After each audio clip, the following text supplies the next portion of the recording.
सेवानिवृत्त के बाद भी सरहद पर तैनात जवान अपनी जिम्मेदारी से कभी पीछे नहीं हटता है। उत्तरकाशी जिले के पुरोला में भारतीय सेना में रहते हुए बतौर कमांडो राजेश सेमवाल ने सेवानिवृत्ति के बाद अपने घर को ही ट्रेनिंग कैंप बना डाला। अक्टूबर में सेवानिवृत्ति के बाद सिर्फ 40 दिनों की कड़ी ट्रेनिंग से राजेश के कैंप में 85 में से 65 बच्चे कोटद्वार सेना की भर्ती में सफल हो गए। इसके बाद राजेश ने 300 लड़कियों को ट्रेनिंग देना शुरू किया, जो आने वाली सेना और पुलिस की भर्ती के लिए तैयार हो रही हैं। राजेश ने बताया कि वे यमुना घाटी के गरीब परिवारों की लड़कियों को निःशुल्क प्रशिक्षण दे रहे हैं। इसके साथ ही आसपास के गांव में नशा मुक्ति अभियान भी चला रहे हैं। शारीरिक प्रशिक्षण के साथ ही लिखित परीक्षा की भी तैयारी करवा रहे हैं। सेवानिवृत्त सैनिक राजेश सेमवाल ने सामाजिक कार्यकर्ताओं से इन गरीब बच्चों की खुराक के लिए मदद की गुहार लगाई है।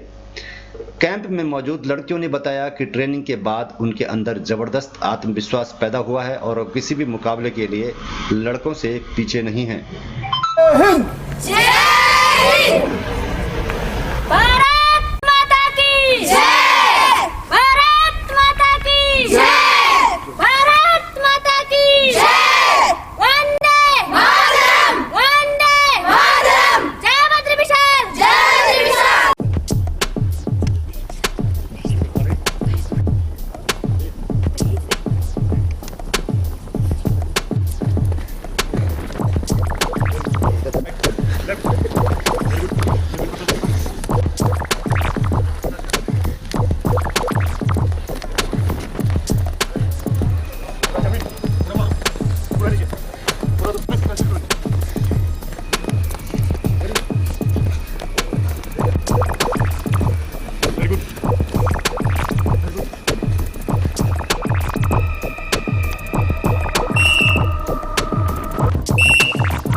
सर, आज हमें बहुत कंफर्टेबल महसूस हो रहा है कि जब से हमने यहाँ पर, पहले हम नहीं सोचते भी नहीं थे, बस सोचते थे कि हम आर्मी में जाएंगे या पुलिस में जाएंगे, लेकिन अपने से ही प्रैक्टिस करते थे। लेकिन आज हमें हमारे समक्ष सर जी हैं जो हमें बहुत अच्छा गाइडलाइन कर रहे हैं, हमें रनिंग करवाते हैं, हाई जंप, लॉन्ग जंप, हर चीज़। हमें कुछ भी नहीं आता था, पहले हमें रनिंग के स्टेप पता नहीं थे, कैसे रनिंग की जाती है या फिर हाई जंप कैसे किया जाता है, लॉन्ग जंप कैसे किया जाता है। लेकिन आज हमें सब कुछ सीख लिया है, तो आज हम हर चुनौती को पार करने के लिए तैयार हैं।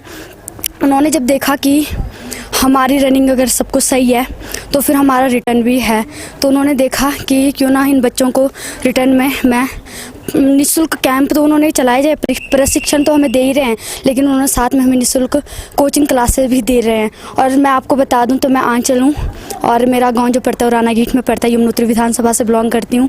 मैं यहाँ पढ़ाई के लिए आई थी, लेकिन हमें बहुत खुशी है कि हमें सर निस्वार्थ भाव से हमें ट्रेनिंग दे रहे हैं। उनका हमारे पीछे कोई स्वार्थ नहीं है, बस उनका स्वार्थ है तो वो है कि हम सेना में जाएँ। वो चाहते हैं कि उत्तराखंड का नाम रोशन हो। कर्मचारी और एक फौजी में क्या फ़र्क लगता है? सर, सामान्य जो कर्मचारी होते हैं, अभी आप स्कूल में टीचर्स हैं, वो पढ़ाते हैं, लिखाते हैं, मतलब वो भी हमें मोटिवेट करते हैं। लेकिन एक फ़ौजी जो देश की सीमा पे, बॉर्डर पे दिन रात खड़ा रह के हमारे देश की सीमा की रक्षा कर रहा है, सबसे बड़ी बात तो यही है सर कि अगर आज हम सुरक्षित हैं, अगर एक टीचर अगर स्कूल में बच्चों को पढ़ा रहा है तो उस फौजी की वजह से, क्योंकि अगर फौजी नहीं होता है तो हमारे देश में आक्रमण हो सकते थे।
जो आर्मी में या सेना में जाने का एम है वो सर ये था कि हम अपने देश की सेवा कर सकें।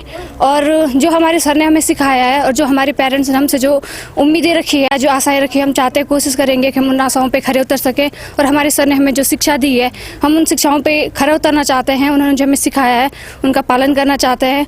और सर हमारे लिए बहुत मेहनत कर रहे हैं। और फीलिंग कैसी है जब आप महसूस करते हैं मैं फिट? सर हमें बहुत अच्छा प्राउड फील होता है सर, हमें बहुत अच्छा लगता है। जब मैं शुरू में यहाँ आई थी तो मुझे जंप का पता नहीं था, जंप कैसे मारते हैं, लॉन्ग जंप या हाई जंप या फिर रनिंग में जो कदम होते हैं कैसे आगे रखते हैं या कैसे कैसे करना है। तो सर ने हमें बहुत गाइडलाइन किया है, हमें बहुत सिखाया है, बहुत मेहनत की है।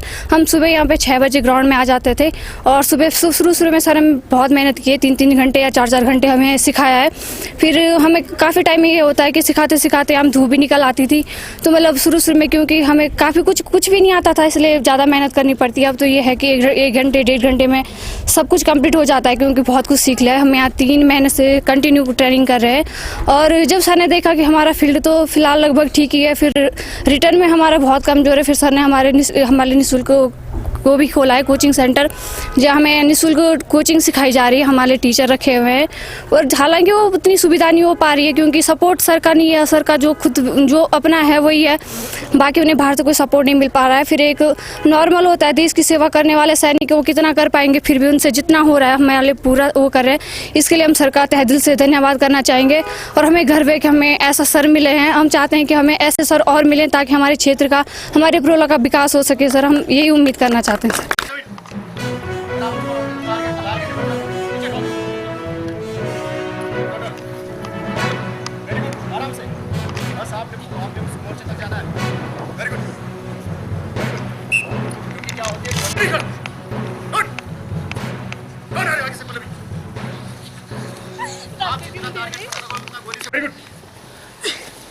Very good, very good, very good. ये आपको निकलना है, के गोली से बचो। कोनी और टूटा, जितना कोनी और टूटा मजबूत होगा।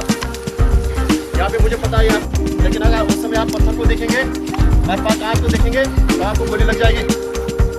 आप अपने मिशन में कामयाब नहीं हो सकते, ठीक है? और 4 दोस्त तक आप सुरक्षित पहुँचेंगे और आप अपने देश को सुरक्षित कर सकते हैं। गोली से बच सकते हैं।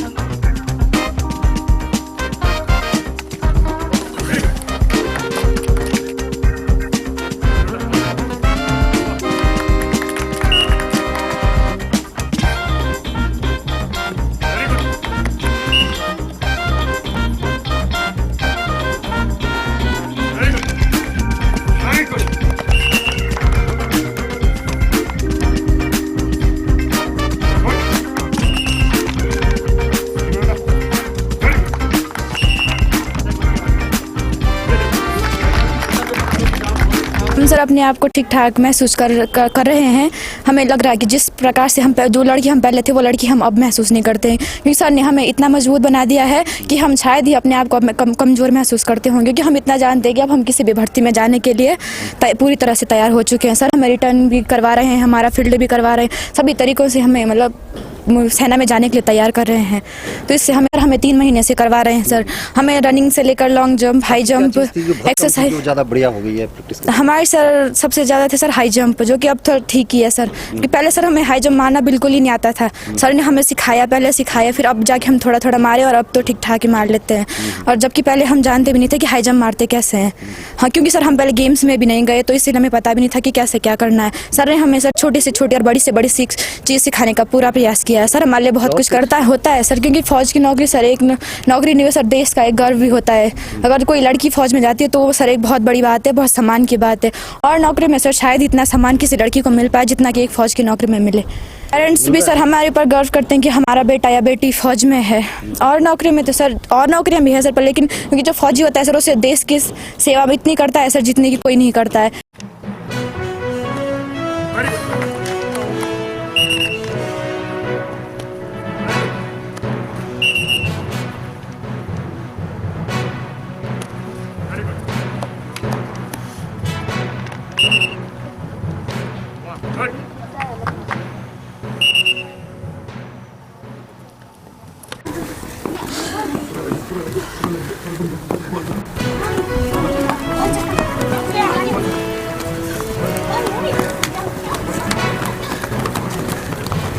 मेरे पास 250 से 300 बच्चियाँ हैं। और सर निरंतर मैंने ये देखा है कि जो हमारे बच्चे हैं, जो हमारे उत्तराखंड रवाई घाटी के जो बच्चे हैं, ये किसी भी एंगल से पीछे नहीं है, कमज़ोर नहीं है। और इनके अंदर जो स्टेपना है, हर एक चीज़ है, जो करने की क्षमता है, जो इनके अंदर मतलब एक जो जुनून है, जोश है, वो इनके अंदर कूट कूट के भरा हुआ। बशर्त इनको एक कोई अच्छी गाइडलाइन, इनको कोई अच्छा प्लेटफॉर्म, एक कोई अच्छा मोटिवेट करने वाले नहीं मिल रहे थे, जिस कारण से ये अपने को मतलब एक ही वीक और कमज़ोर महसूस कर रहे थे। आज सर मुझे बहुत खुशी है कि जो मेरे बच्चे हैं, मेरी रवाई और उत्तराखंड की जो बेटियां हैं, मैंने इससे पहले लड़कों को ट्रेनिंग दी थी। मैं अक्टूबर माह में साहब रिटायरमेंट आया था, मेरे पास समय कम था क्योंकि नवंबर में भर्ती थी और नवंबर 19-20 तारीख को भर्ती होनी थी। नवंबर में कोटद्वार भर्ती थी। मेरे पास 40 दिन का समय था। 85 बच्चों को मैं गांव दूर दराज से इकट्ठा करके, गरीब बच्चों को ला करके मैंने साहब उनको कठिन से कठिन परिश्रम दिया, दिन रात उनके ऊपर मेहनत की और कोटद्वार में 65 बच्चे मेरे सफल हुए। फिर मैंने देखा कि हमारा क्षेत्र कहीं पीछे नहीं है और फिर सर तुरंत उसके बाद मैंने तुरंत लड़कियों का ट्रेनिंग शुरू किया, इन बच्चों को ट्रेनिंग शुरू किया। अभी मैं 250-300 बच्चों को ट्रेनिंग दे रहा हूँ, 3 महीने हो गए हैं। अभी मैंने ये चीज़ देखा है सर कि फिजिकली मैं इतना स्ट्रॉन्ग इनको ट्रेनिंग दे रहा हूँ और दूसरे में रिटर्न में बच्चे रह जाते हैं। पहाड़ी क्षेत्र के बच्चे, यहाँ कोई सुविधा नहीं है, तो सर मैंने उसके लिए अभी कोचिंग मेरे पास कुछ भी नहीं है सर। यहाँ सामने आपको कैमरा ये मैंने बना रखा टीन सेट का। तो सर मेरा एक सैनिक का, एक सिपाही कितना पैसा लाता है सर? मेरे पास जो 4-5 लाख रुपए सर इसके अंदर कोचिंग क्लासेस चलती है सर। जी सर। टीचर बाहर से? हाँ, टीचर सर बाहर से हैं। अब चल रही साहब कोचिंग क्लास, इनको 2 महीने हो गए कोचिंग क्लास देते हुए। फिजिकल करते हैं तो फिर डाइट भी चाहिए होगी, उसका कैसे होता है सर? डाइट सर ये बेटियाँ हाँ वास्तविक बहुत कमज़ोर भी मैं देख रहा हूँ कि कमज़ोर हो गए। मेरे पास तो सर डाइट देने के लिए कुछ भी नहीं है। मैं इनको अपना तन मन और जो मेरा धन है वो सर 25,000 रुपये मेरी पेंशन है, जिसमें से 15-20 हज़ार रुपये मेरा पर मंथ का इन बच्चों पे सिर्फ मतलब एक ही ग्राउंड पे चूना गिराना, रस्सी और अपना जो टीचर का है, इसी में सर मेरा 20-25 हज़ार खर्च हो जाता है। और हम देश के लिए तैयार होंगे। आर्मी में जाने के लिए ये बहुत उत्साही है। ये इनके अंदर का जब मैंने जिन जोश देखा तो इनके अंदर ये कोई स्वार्थ नहीं का है कि बस हमें देश की सेवा करनी है, हमें वर्दी पहनी है पुलिस में जाने के लिए, आर्मी और ITBP CRPS SSB में जाने के लिए। तो मैंने ये चीज़ देखा है सर कि यहाँ और स्ट्रॉन्ग है, बहुत बच्चे हमारी बहुत टैलेंट है और काफ़ी मजबूत हैं। पौष्टिक आहार इनके लिए कुछ खाने के लिए और एक अच्छा सा सेट रहने के लिए, जहाँ पर मैं इनको अच्छी ट्रेनिंग, जब बारिश हो तो मैं कहाँ ट्रेनिंग दूँ इनको। तो बहुत सारी चुनौतियाँ मेरे सामने हैं सर। जहाँ तक ये बच्चों की बात है तो बच्चों को मतलब है कि फिजिकली और जो मैं इनको कोचिंग क्लास दे रहा हूँ, फिजिकली जो ट्रेनिंग कर रहे हैं, तो ये तो अपने कैरियर के लिए है क्योंकि इनकी कैरियर की शुरुआत है और इनको देश के लिए कुछ बनना है, आर्मी में जाना है। बस मेरा सर पूरे उत्तराखंड देश के लिए एक संदेश है कि अपने को फिजिकली और मेंटली फिट रखने के लिए हमें सुबह मॉर्निंग वॉक और फिजिकली अपना करना बहुत ज़रूरी है। क्योंकि सुबह अगर हम मॉर्निंग वॉक अगर 5 किलोमीटर दौड़ लगाएं और हल्का सा अपना एक्सरसाइज करें तो सर देखिए देश में अगर सभी लोग फिट रहेंगे, मजबूत रहेंगे और नशा मुक्त रहेंगे और एक पॉजिटिव सोच रहेगी, हम स्ट्रॉन्ग रहेंगे, तो बाहरी देश है वो कभी भी हमारे ऊपर हैवी नहीं होगा, हमारे ऊपर आक्रमण नहीं कर पाएगा।